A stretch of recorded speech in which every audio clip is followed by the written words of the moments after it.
السلام علیکم ورحمۃ اللہ وبرکاتہ۔ استقبال ہے ناظرین آپ کا ہمارے یوٹیوب چینل آفیشیل میں۔ ناظرین اکرام، آج کی ویڈیو میں آپ کو دو خبروں سے آگاہ کروں گا۔ ایک ہے دارالعلوم دیوبند کے تعلق سے، دوسری ہے تبلیغی جماعت بنگلہ دیش کے تعلق سے۔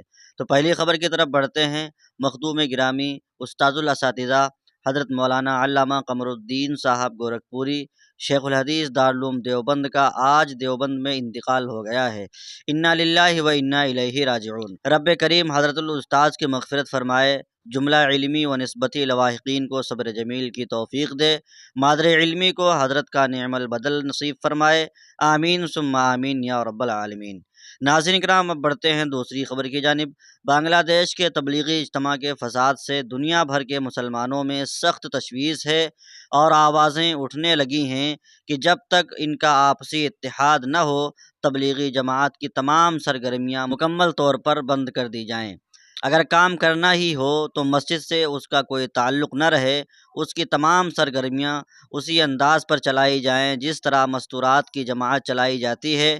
مساجد اور مدارس کو اس کام سے مکمل طور سے بچایا جائے۔ جائز کام کے لیے حرام کام کی اجازت نہیں دی جا سکتی اور ایسے کام کی گنجائش نہیں ہونی چاہیے جنہیں بہانہ بنا کر اسلام دشمن طاقتیں مدارس اور مساجد پر پابندیاں لگا دیں، بلکہ مسلمانوں کو ہی امن کا دشمن اور دہشت گرد کہنے لگیں۔ اب کچھ ایسے پوسٹر دیکھنے میں آ رہے ہیں کہ جماعت کے جھگڑے میں ملوث لوگوں کو پھانسی دینے کا مطالبہ کیا گیا تھا۔ خبر ملی ہے کہ ایک صاحب گرفتار بھی ہوئے ہیں۔ اللہ جانے آگے کیا کیا دیکھنے اور سننے کو ملے گا۔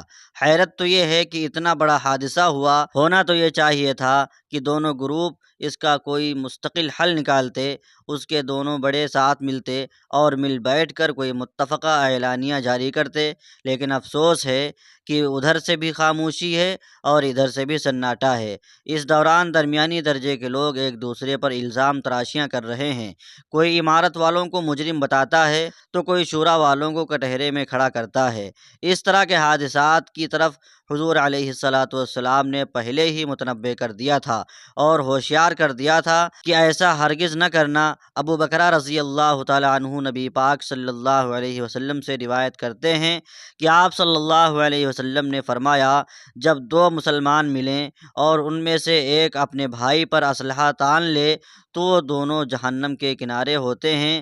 جب ان میں سے کوئی اپنے مقابل کو قتل کر دیتا ہے تو دونوں اکٹھے جہنم میں داخل ہو جاتے ہیں۔ ناظرین اکرام، ویڈیو کے تعلق سے آپ کی جو رائے ہے کمنٹ باکس میں ضرور بتائیں، اور اگر آپ ہمارے چینل پہ پہلی بار آئے ہیں تو چینل کو بھی سبسکرائب کر لیں، ویڈیو کو زیادہ سے زیادہ شیئر کر دیں۔ ملتے ہیں کسی اور ویڈیو میں۔ خدا حافظ۔